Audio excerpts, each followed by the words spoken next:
আজকে এই মাঠে নবী কষ্ট করবে, এটা যদি কাল কিয়ামতের মাঠে আল্লাহ আমাকে প্রশ্ন করে, যাবে আমার তোমার বাড়ির পাশে নবী ক্ষুধার জ্বালা কষ্ট করেছে, তুমি কেন তার কবর নিলা না, কেন খাদ্যের ব্যবস্থা করলা না? তখন কিয়ামতের মাঠে আমি জবাবদিহিতা করতে পারবো না। নবীজি চুপচাপ হযরত জাবের রাদিয়াল্লাহু তাআলা আনহু বাসায় চলে গেলেন। যা বলেন, বিবি খাবার কিছু আছে কিনা? কেন খাবারটা বেশি নাই? কি আছে? বলে অল্প আটা আছে। ও নবী, ও বিবি, আজকে আমার এলাকায় এসা নবী না খায়া কষ্ট করতেছে, কিয়ামতের মাঠে আল্লাহর আদালতে আমি হিসাব দিতে পারবো না। তুমি যা আটা আছে আটা দিয়ে রুটি তৈরি করো। খাদ্য কি খায় দিয়া খাবে? ছোট্ট একটা ছাগলের বাচ্চা আছে, এই ছাগলের বাচ্চাটা জবাই করে দেয়, তাড়াতাড়ি আটা বানাও, রুটি বানাও, আর ছাগলটা ভুনা করো, আমি নবীরে দাওয়াত দিয়ে আসি। বলেন সুবহানাল্লাহ। একবার গরিব সাহাবী, তার খাদ্য আর বেশি কিছু ছিল না। এমন সময় হযরত জাবের রাদিয়াল্লাহু তাআলা আনহু উনি সাহাবীদের উনি তাড়াতাড়ি ছাগলের বকরির বাচ্চা ধরলেন এবং জবাই করলেন। জবাই করার পরে বিবির সাথে কাজ সহযোগিতা করেছেন। এবং সময় হযরত জাবের রাদিয়াল্লাহু তাআলা আনহুর দুইটা সন্তান, দুইটা ছেলে সন্তান। এবার বড় ছেলে ডাক দিয়া বলে, ছোট ভাই, আমার বাবা ছাগলের বাচ্চা জবাই করেছে, তুমি কি দেখেছ? না না, আমি তো দেখি নাই। তুমি কি দেখবা? হ্যাঁ দেখবো। কিভাবে দেখবো? এবার বলে, তুমি শুয়ে যাও। ছোট ভাই শুয়ে গেল। এবার বড় ভাই ছোট ভাইয়ের গলায় ছুরি দিয়ে চালাইয়া দিছে। ভাইয়েরা আমার, সাথে সাথে ছোট ভাই শহীদ হয়ে গেছে। বর্গার আওয়াজ শুরু হয়ে গেছে। সাহাবী দৌড়ে আসতেন, কি সর্বনাশ, কি হয়ে গেছে? আয়েশা দেখে ছোট ছেলে শহীদ, আর বড় ছেলেটা দৌড়িয়া যায় গাছের পাতা, গাছে উঠছে। কোন দিয়া বাবা তাকে মারপিট করবে, শাসন করবে। এবার সাহাবী ডাক দেওয়ার, মা বাবা তুমি গাছ থেকে নেমে আসো, কারণ তুমি তো বুঝে শুধু কাজটা করে নাই। ছোট মানুষ মারবো না, মারবো না, তুমি নিয়ে আসো, নেমে আসো। এবার তাড়াহুড়া করতে যাইয়া ওই ছেলেটা গাছের থেকে পড়ে যায়, সাথে সাথে মাথাটা ফেটে ছেলেটা শহীদ হয়ে যায়। এবার দুইটা সন্তান তুলে নিয়ে বিবিকে ডাক দেবে, বিবি আজকে ধৈর্যের পরীক্ষা শুরু হয়ে গেছে।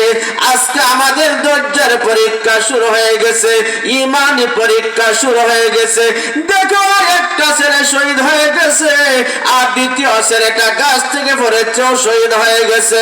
ও বিবি, আজকে যদি আমার নবী জানে আমার বাড়ি আইসা দাওয়াত খাবে না, সাহাবীরা যদি জানে আমার বাড়ি আইসা দাওয়াত খাবে না, সাবধান সাবধান, তুমিও কান্না করতে পারবে না, আমিও কান্না করতে পারবো না। যদি কান্নার আওয়াজ জেনে যায় আমার নবী আমার বাড়িতে দাওয়াত খেতে আসবে না। এবার দুইটা ছেলেকে আলাদা করে রেখে দিয়েছে। সাহাবা হযরত জাবের রাদিয়াল্লাহু তাআলা আনহু উনি দৌড়িয়া গেলেন নবীর কাছে, বলেন, নবী আপনি অথবা আপনার সাথে 2-4 জন সাহাবী আইসা আমার সাথে খানা খাইতে পারেন, দাওয়াত করে গেলাম। এবার সাথে সাথে নবী ডাক দেন, সাহাবীরা তোমরা 3000 সাহাবীকে ওই জাবের দাওয়াত দিয়েছে। দাওয়াত দিছে কয়জন? 5 জন 7 জন নিয়ে আইসা খেতে পারবেন। নবী দাওয়াত দিছে 3000 সাহাবীদেরকে। হযরত জাবের রাদিয়াল্লাহু তাআলা আনহু দৌড়িয়া বাসায় চলে আসলেন। আয়েশা বলে, বিবি সর্বনাশ হয়ে গেছে। কি সর্বনাশ হয়ে গেছে? মান সম্মান সব চলে যাবে। কি হয়ে গেছে বলেন? আমি তো 5-7 জনকে দাওয়াত দিয়েছি, নবী 3000 সাহাবীরা দাওয়াত দিয়েছে।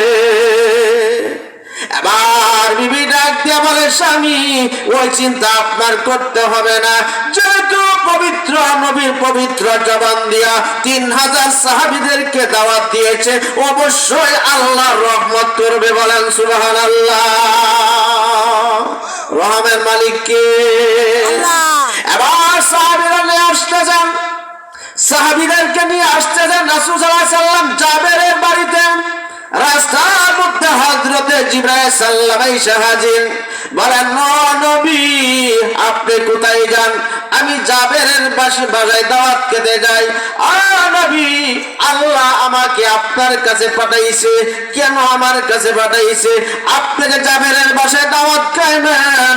জাবেরের 2টা সন্তান আছে, ওই 2টা ছেলে সন্তানকে নিয়ে আপনি খানা খাইতে হবে। বলেন সুবহানাল্লাহ। ঘটনা ঘটছে কোথায়? কবর হয়েছে কোথায়? ঘটনা ঘটছে কোথায়? কবর হয়েছে কোথায়?